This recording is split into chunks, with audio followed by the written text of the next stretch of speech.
Hello everybody, and welcome back to another video. I am Alex Antuna, and today this video is going to be inside of Nomad Sculpt.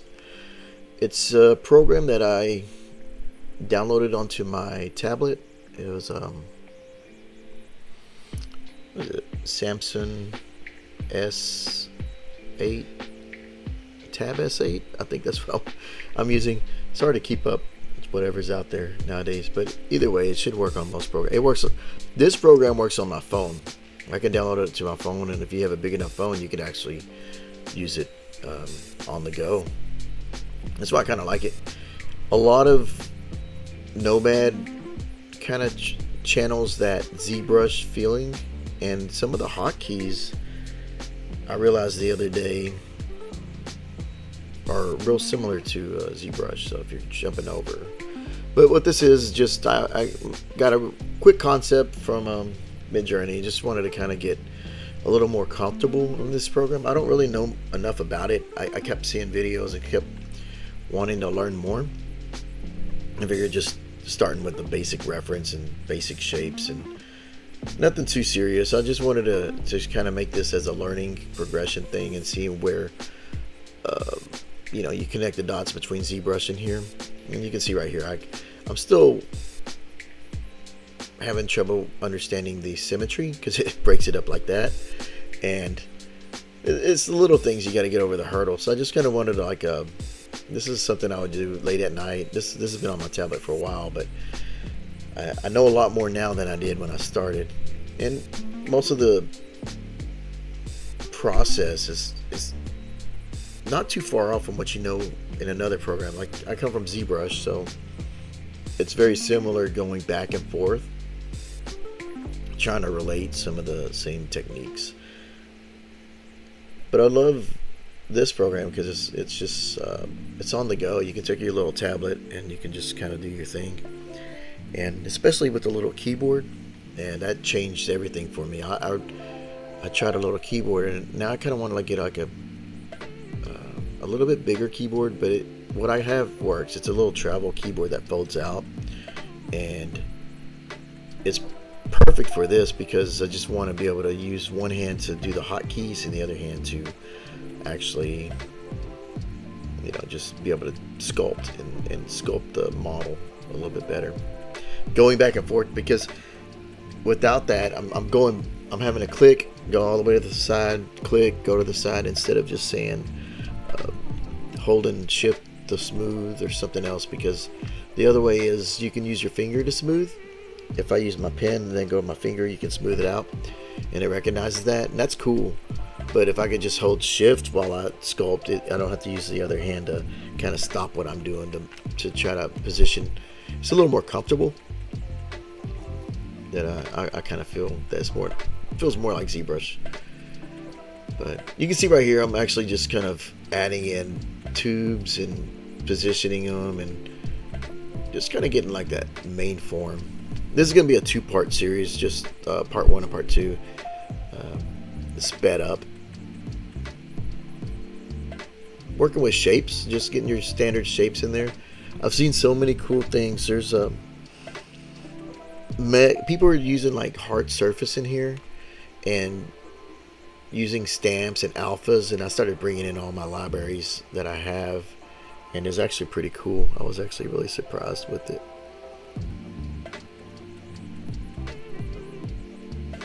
You can see here that I'm doing a little bit of a cylinder, getting the neck, getting the head, just shaping it out. It's really all you gotta start with, just basic shapes, and that seems to work. The clay brush feels pretty comfortable. I didn't really change any of the settings. These are all mostly default.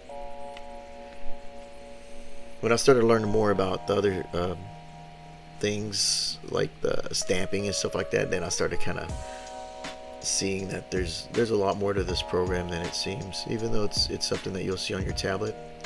I know ZBrush recently announced that they're going to come to the iPad, but I don't have an iPad. I have an old iPad. I need to update one day. But for this, I did, you know, I don't have an iPad. Not yet. One day. I plan on getting another one. It's hard to keep up with what's the latest, right? Like, I guess the more expensive one's probably the latest. Unless you're buying something used and don't know what version you're getting. So I like this. The masking, I want to say the keyboard, if I knew this before, you can actually set a mask. I'd have to look it up. But maybe it was an invert. But it's pretty cool because you can actually set your keyboard for the hotkeys and actually set it up. And you can actually get pretty close to ZBrush settings on some of it. It's something I need to sit down and do. A lot of the previous month I was working on the Cyberpunk model, and I kind of took a little break from getting on the computer. You know, that's what happens. Like for me, like I'll go pretty hard on a project and then clear my mind. I don't want to burn out. I love what I do. I love, you know, and I do this for work too. So when I do a project on the side, it's 100% doing 3D all the time. And sometimes I just gotta step away for a little bit, get some air, go outside.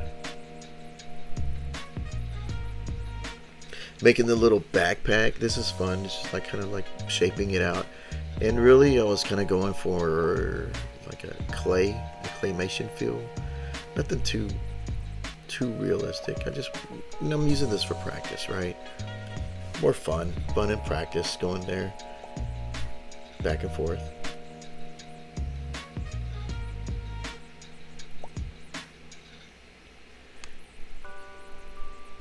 Yeah, a lot of this has a familiar feel to ZBrush. And this goes along with other programs, like same thing with 3D Max and jumping into something like Blender. They all have their similarities, and after you kind of get the understanding of where everything is, always kind of related to going in somebody else's kitchen. You know, most kitchens are going to have your spoons and your pots and pans, but where they put them, you got to find that. And once you find them, you're like, okay, they've got the spoons here, the forks over there, and well, I need a measuring cup. You know, it's in this area. That it shouldn't be over here, but the measuring cup's in this area. That's how I relate these programs. Sometimes they'll have them in odd places, and you could always move a hotkey and make it where you need to be. So that's always good. Make the program fit your needs. We don't really see the back, but I was kind of just wanting to model it in case we did a full rotation.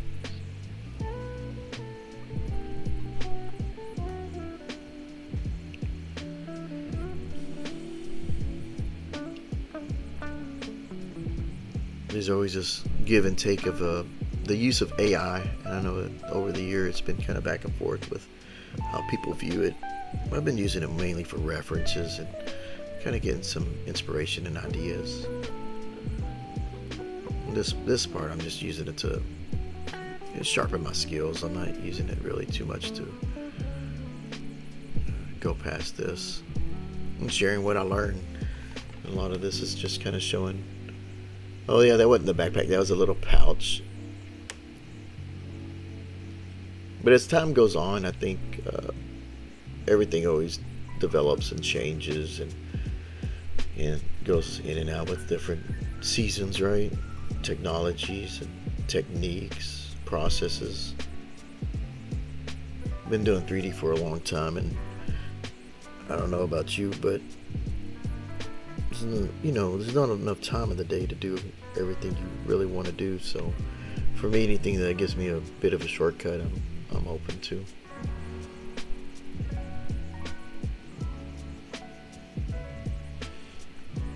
I think as you get older, you realize that time goes by a lot faster.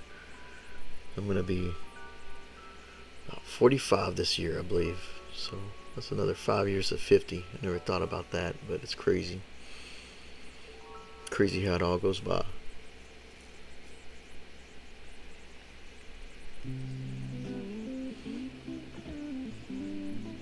There's a little face. I like the little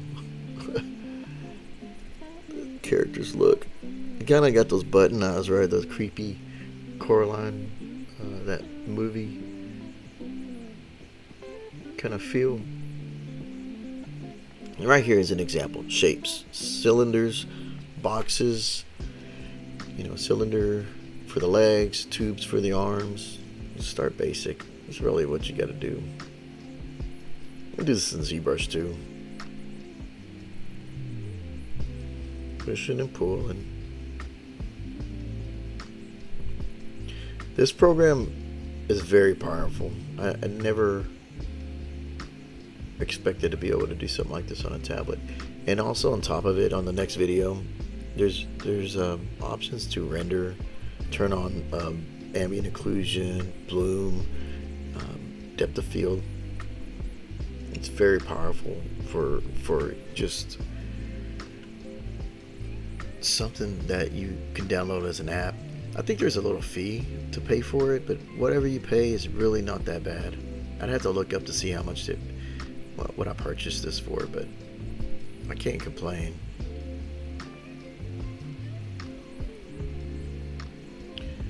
Little crazy eyes. You gotta like kind of play with them as you go and just keep going. I guess this is an example for anyone who is learning to do something in 3D, or you're getting your feet wet trying to figure out where you want to start. This is me just starting in this program, and I've done a few models, but the only way you're really going to learn is just trying to just get in there. And this is what I did. I just kind of imagined that this is a scenario that image is a concept that you got from a concept artist for your project or whatever, that your job, and then you got to finish it to get it out. This is why I kind of think about it. But at the same time, you wouldn't do a new program, right? But if you had to learn a program, just kind of keep that mentality of, all right, what's step one? What I need to do to get the head? Make a block. Start with the block. How do you make the block? That little drop down window and add. Then do the next one, the cylinder, and just start from there, and then go with each tool. As you start getting comfortable or learning more and watching videos or something, you'll have a better understanding. But I think for me, a lot of it, to learn faster, I have to do it. I have to do something over and over and over again. And this is what I'm doing. I'm doing a rinse and repeat. I'm learning right here on the little hierarchy to how to break it down. And you can even attach things too. It's pretty cool. It's almost, you can rig inside of this application too. It's so cool. You can give it a chain, parent-child connections. And if you've learned other programs, you can see the relation back and forth.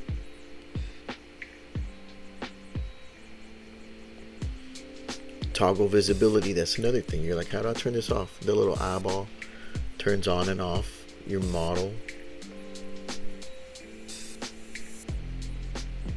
I haven't really jumped back in this program since. I need to pull it back out, but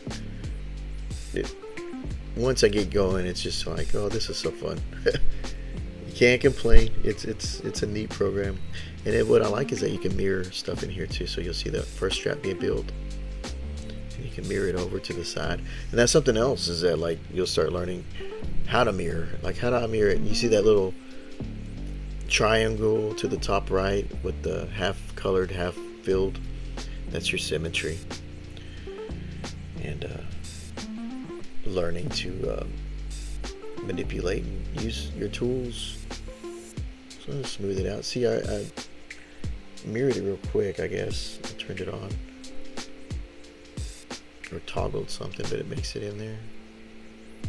There are a few times where I don't understand why it made a duplicate, but then it's pretty much me not understanding the program. Nothing to do with the program, really.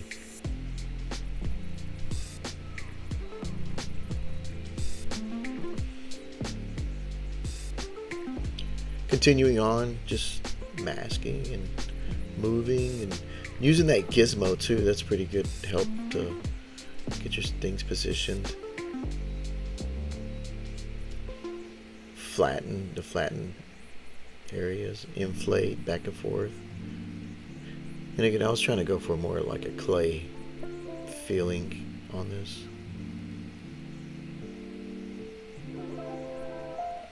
Save, always save your work. So quick save.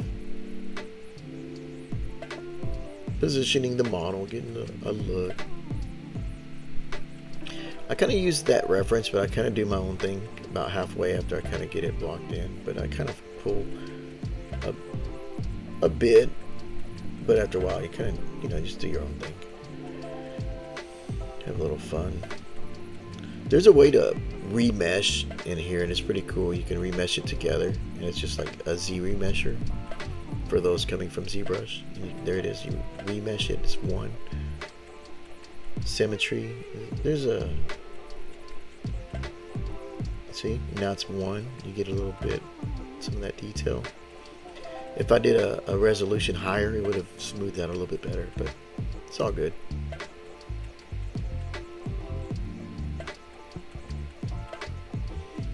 Kind of painting in the little creases and folds.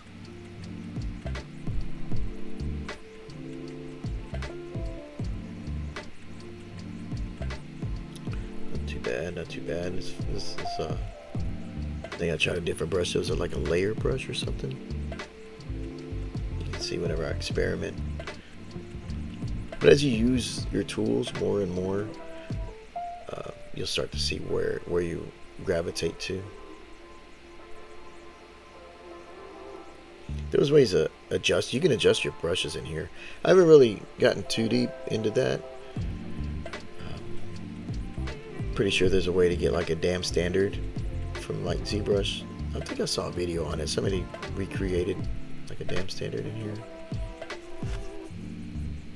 Just kind of follow those settings with that little kind of fall off alpha. But I don't know if you can duplicate brushes to make it. Well, maybe you can. I never really got that far into it. This is cool. Your matte caps. You got matte caps in here. You can pick one. You're like, this is cool. And in that environment, see that? Then you get your look, your color. Look at this. This is why I like, just kind of like, oh, this is so cool. Playing with the background, playing with this and that.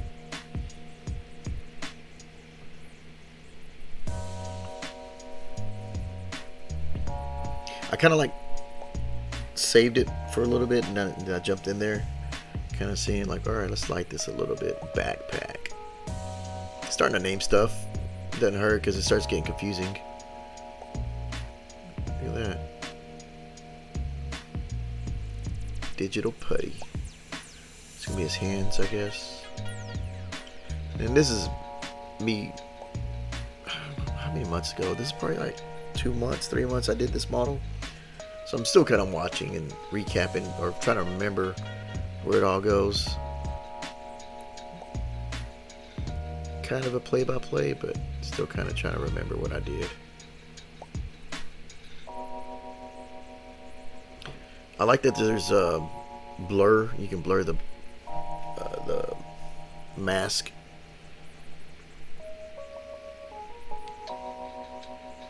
And get your little hands through the little hand pieces. I think I give them mittens too, like the reference. Oh, I just kind of, I thought I used a tube model in there, but I guess I just pull it out. Remeshing it. Again, if you get a chance to try this and you're looking to do 3D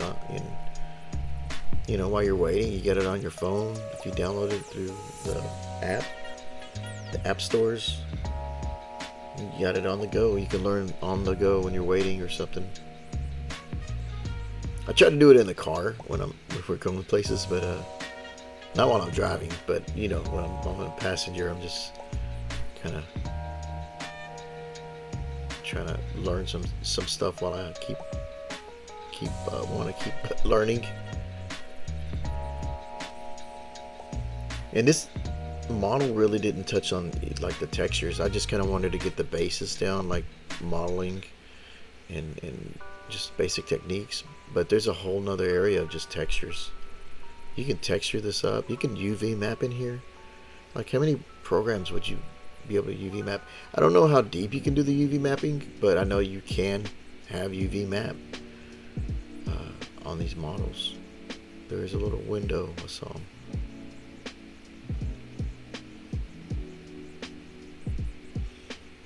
As I move forward, I'll learn more to how it works a little bit better, but first stab at it. Well, take that back. I did practice a few, other models, and then this was one of the first true kind of models to work from a reference to say, all right, let's see if we can mimic. So I'm not saying I just picked this up and knew automatically what to do. I did have a little bit of knowledge, so not to discourage anybody. Because I know how that feels when you look at something and you're trying to learn, and it's just kind of like, it seems like an uphill battle to kind of master. But everybody starts from somewhere. You got to learn to crawl before you can walk, kind of thing. I had to learn somewhere. That's why I show these videos a lot of times, to show that, yeah, I'm learning as I'm going, and we all start there. It's not, you have to learn somewhere.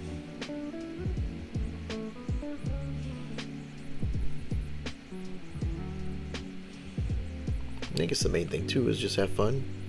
As long as you're having fun. I kind of relate that with even playing music. If you get a hard piece, and sometimes the hard pieces are, not frustrating, but they're challenging. But at the same time, you're still having fun. And whenever you do master that little lick or that riff, it's pretty cool. That's really what this is kind of down to. You practice and practice, and eventually you'll get the riff down, and you're like, oh, I got it. Okay, I've done this before. So you do gotta practice.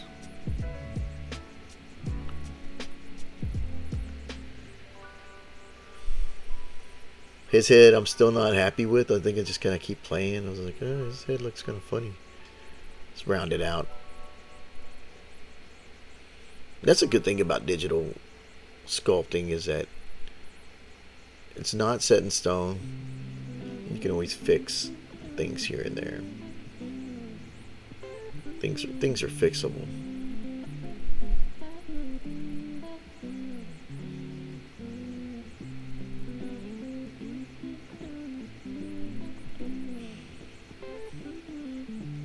Just building up, sculpting down, build it up, sculpt it down.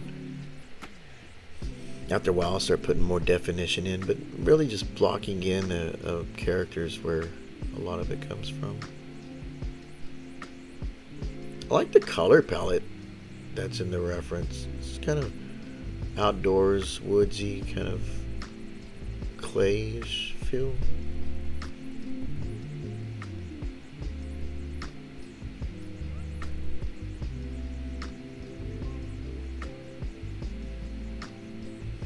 Learning a little bit more on that remesh, because you can remesh it, subdivide it, and then go from there. And it's similar to ZBrush. I wish there was a project. Maybe there is a project.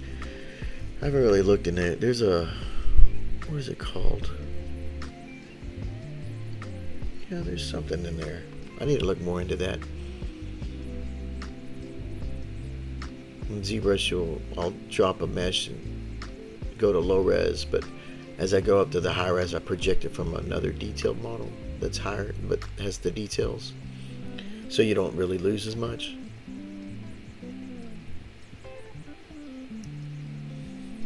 But just going back and forth, just remeshing and cleaning it up, it's really where it's at.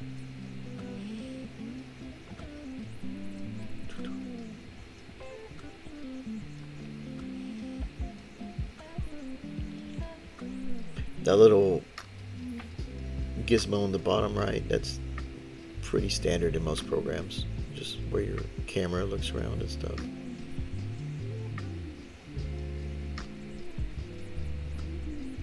more pockets, right?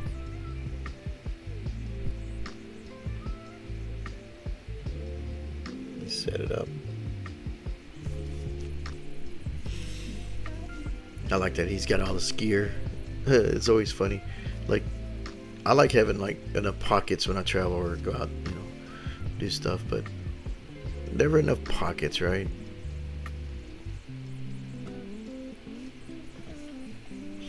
Especially if you like to record or take stuff with you whenever you're traveling or anything.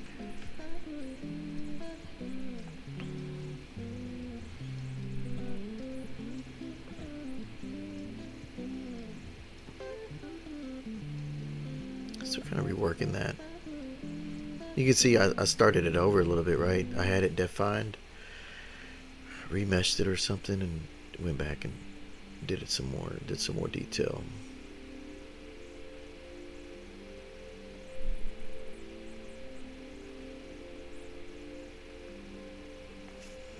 Save, auto save.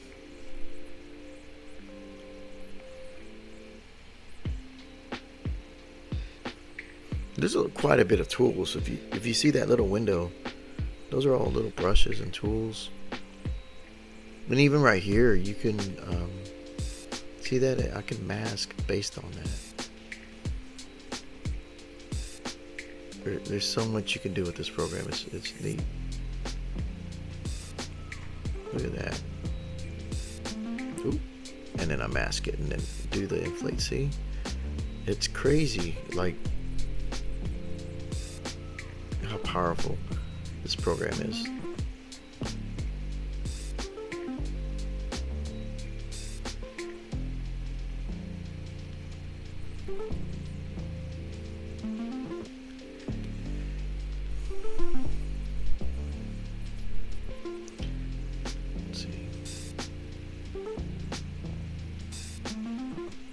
Go, just little details here and there.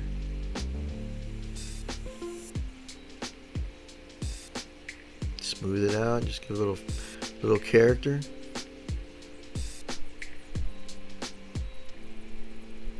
Just put a pinch. There you go. Boom, and then you got a little pocket. You just keep on adding details as you feel. Go to the next area and keep going. For me, I like to, or I notice that I do, I'll put details in and smooth it out, build it up, smooth it out, and then go back and forth a little bit, just to kind of give it that look.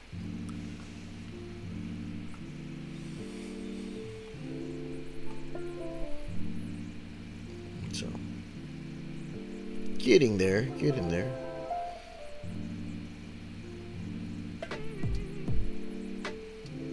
Still working with this strap. Wanted it to have a little bit more detail. It isn't. There's no ending either. Like this could be a work in progress for days if you really wanted to. But I do try to set, time frames. If you worked on something all the time, it just, you'll never finish. So I try to set a little bit of a deadline personally. If I don't finish, and it just sits there on a hard drive or on the tablet or wherever. I guess something about this shirt I couldn't get right, or my mind didn't want to settle, and I kept refining it. See right here, I pretty much started over again. Just kind of trying to get that look.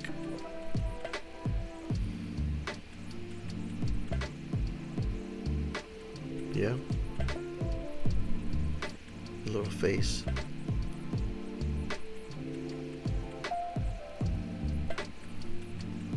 Oh yeah, the little whiskers.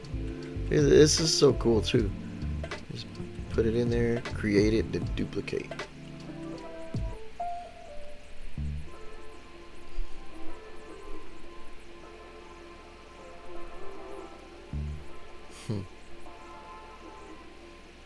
Smooth it out. Oop, too much remesh, or too low remeshing. Or I should have just left it there.